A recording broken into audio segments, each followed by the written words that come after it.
السلام عليكم ورحمة الله وبركاته.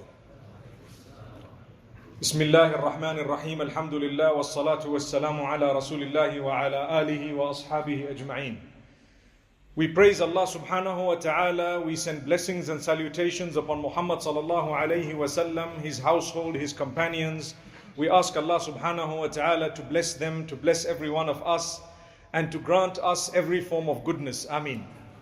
My beloved brothers and sisters, many times in life we fail to progress because we are stuck in the past. And this is not only true when it comes to our own faults and our own sins, but even with others. At times it is in the best of your interests to let go of something that looks like you cannot let it go. But in order for you to progress, you must let it go. Imagine a person who is owed 1,000 rands. And obviously, if he is owed 1,000 rands, legitimately, he can ask for it, he can pursue it. Legally, he can actually take up a lot in order to get it. But is it worth the drama? That's the question. Why should I pay 10,000 rands in order to get back 1,000 rands? One might say, well, it's to prove a point. You pay a price to prove points. Remember that. We as Muslims are taught that you must always weigh the pros and cons and allow the lesser of the two evils if you have no third option.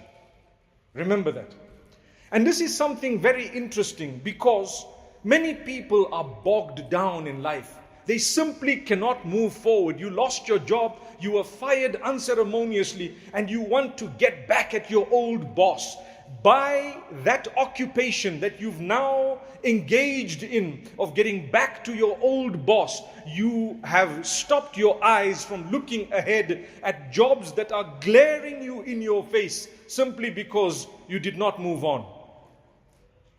It's okay. You're not the first person to lose your job. You're going through a tough time. Trust me, we've all been through tough times. It might last a year, it might last 5 years, it might last 10 years, but it will last longer if you don't progress and you don't look at the future. Shine your eyes and take a look at the glass in front of you that shows you the whole road that you don't even want to walk on. We become lazy and sad simply because we've had something traumatic that happened in our lives, maybe a scare in our health, maybe a robbery we've had, maybe someone we've lost. May Allah grant our loved ones Jannah.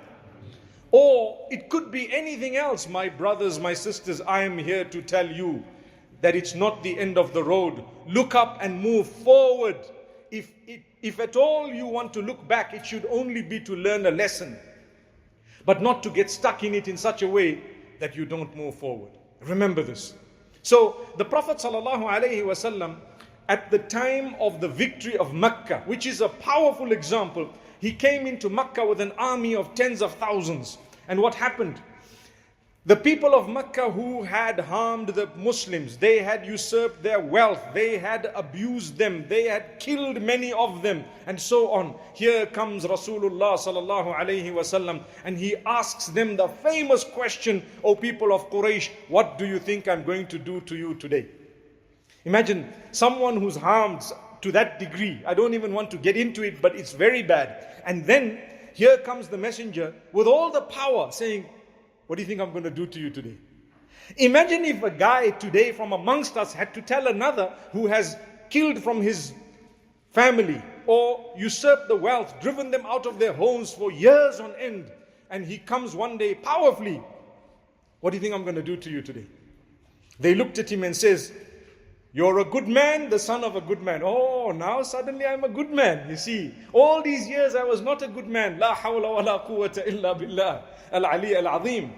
Now they said, well, we expect goodness. What would we expect? He says, idhabu fa antumut tulaqa. No retribution today. Go, you are free. I'm going to tell you what Yusuf alayhi salam told his brothers. No retribution against you. Go, you are free. Allahu Akbar. Allahu Akbar. if the Prophet ﷺ wanted, he could have actually got every single one of them back. Every one of them. But no, there was a bigger picture. Let's move forward. Let's progress. We have an ummah to serve. We have families. We have relatives here. We have so much here. And you know what? A lot of these people are not Muslim. By us showing them the true teachings of Islam, they will enter the fold of Islam. And that's exactly what they did. Today, when people look at us, Muslims turn away from Islam because they're let down by us. May Allah not do that to us. Today, when people look at us, they are discouraged. Today, we break relations of our families, ourselves. Here is the Prophet ﷺ saying, you know what? Let's make peace. Move forward from today. Don't go back. He never ever looked back. As a result, it was considered true victory. What is the true victory? Don't look back. Look forward. There is a lot to achieve. Yes. You need to understand, if you were bitten from one angle, you will learn a lesson and not be bitten again from the same angle again. But at the same time, you need to know, just keep moving. I have a brother, very recent story. Brother in Islam. He lost a job just before this COVID thing happened. And he told me, my brother, I want to get back at these people. I know a lot about them and I really want to nail them. And I told him, my brother, instead of nailing people, you'd rather concentrate on yourself. By me nailing someone, it's not going to give me any goodness. Will it give you a job? No. You get a bad name, people won't want to employ you anyway. So what should I do? Look forward, make dua to Allah. Ask Allah, turn to Allah. He says, but I've been asking Allah for so many years for an increment, and instead He's given me the loss of a job. You see, do you trust Allah's plan? That's the question. Do you trust Allah's plan? You've been making dua for an increment for so long, and suddenly you lost a job, so you think, look, Allah's doing the opposite. Subhanallah. I just told him, I said, brother, you know what, consider this.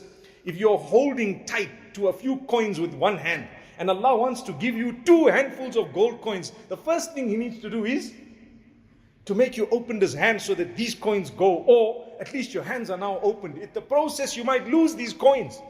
Make dua, bear patience, don't worry. If the Prophet ﷺ went through it, who are we? We will go through even more. And he told me, well, that's the mantra that all of you guys utter whenever we are in difficulty. I said, well, we are taught that, and you must believe that. Be convinced. Don't ever leave Allah at the time of your hardship. Never blame Allah. No way. Allah tells you clearly, you have harm and evil, it's not my doing. It's yours or man's doing. ظهر الفساد في البر والبحر بما كسبت أيدي الناس ليذيقهم بعض الذي عملوا لعلهم يرجعون. Allah makes it clear that all this chaos and corruption and all nonsense you see on earth, it has become apparent because of the handiwork of mankind. You guys did it, not me. Allah says, don't blame me for the evil. People say, why does Allah allow murder? Who murdered?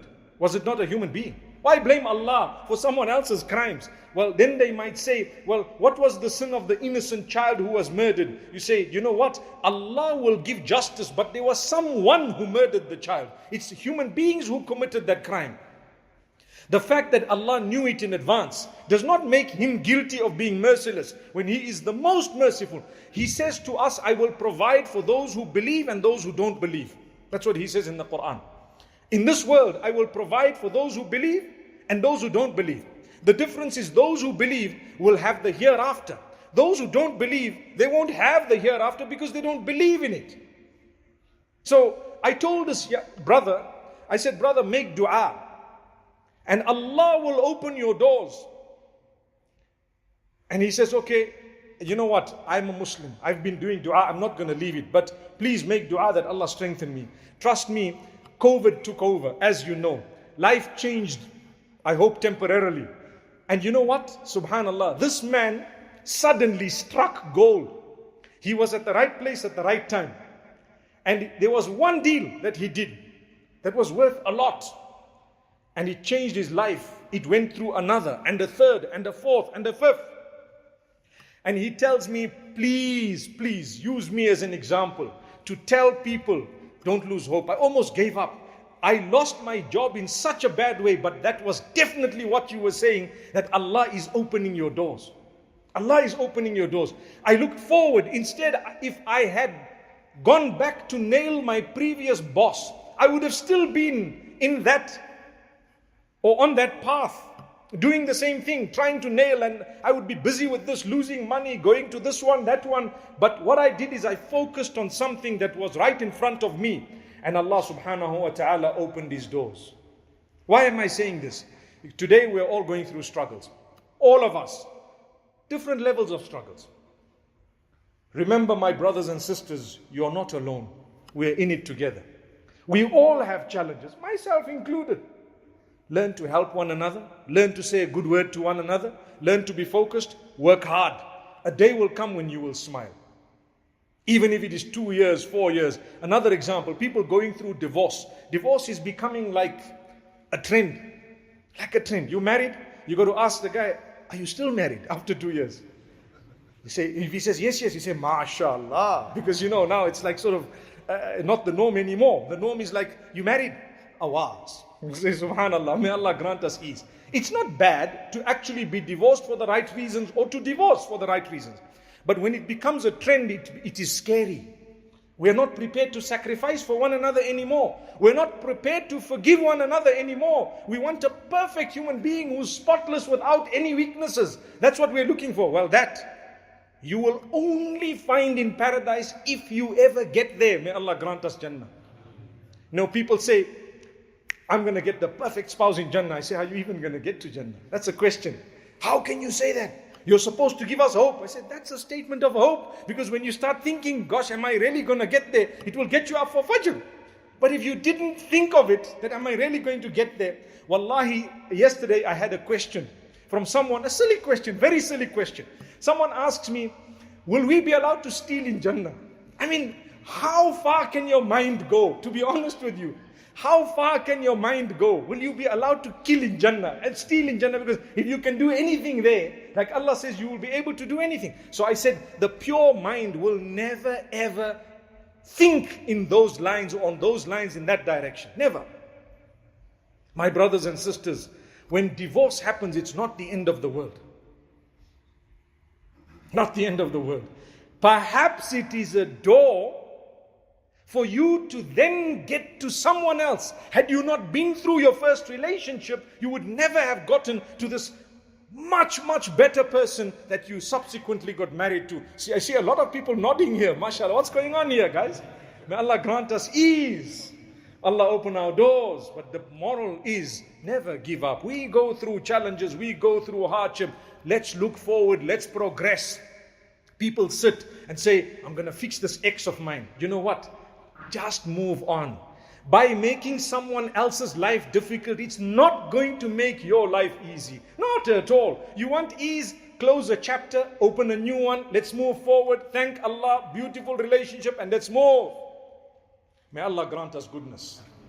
So this is it. My brothers and sisters, the Prophet ﷺ met with Khalid ibn al-Walid radiyallahu anhu when he came to Medina and he wanted to declare his shahada. You know who Khalid ibn al-Walid radiyallahu anhuma was? He had caused a lot of damage against the Muslims, especially in Uhud. He was well known. And so he says, O Messenger, sallallahu alaihi wasallam, I've got a problem. The issue is, you know what I've done against Islam and the Muslims. I'm about to accept Islam. What's going to happen? He wants to know. As Allah teaches, the Prophet sallallahu alaihi wasallam told him, Ya Khalid, inna al-Islam yajubbu ma qabla. O Khalid, Islam will delete whatever happened, the bad that you did in the past. The same way Tawbah deletes the past. Also, if you were to revert or convert to Islam, your past bad is deleted. The good carries with. You know, they say when you go for Hajj, you return as pure as the day you were born. Do you know in reality, it is even purer than that? Why? Because that purity is referring to sinlessness. That's what it's referring to. It's not referring to zero on your slate. When the Prophet ﷺ said as pure as the day you were born, he means no sins next to your name. He doesn't mean nothing next to your name. Evidence of it is, what about all the good I did before I went for Hajj? It remains. Do you get the point? So the good remains, the bad is formatted, gone. This is something amazing. Whenever we talk of Hajj and Tawbah, we must remember, yes, it deletes, but it doesn't make you, they say, I'm starting on a clean page. You're starting on a page that already has so much of goodness on it, because not only is it clean, but it's clean from sin. It's full of the goodness you did. Allah says if you changed your life, then we're going to bring back the bad. Allah says in the Quran, if you change your life, إِلَّا مَنْ تَابَ وَآمَنَ وَعَمِلَ عَمَلًا صَالِحًا. 3 conditions. You make tawbah. Tawbah means to return to Allah. What's the difference between istighfar and tawbah? Istighfar is to ask Allah's forgiveness. Tawbah is to return to Allah by changing your ways. That's the difference. Tawbah is more loved by Allah because it is broader than istighfar. Istighfar, I said, oh Allah, forgive me. Tawbah is now my life changed. That's the difference. So Allah says, those who made that tawbah, they returned to me.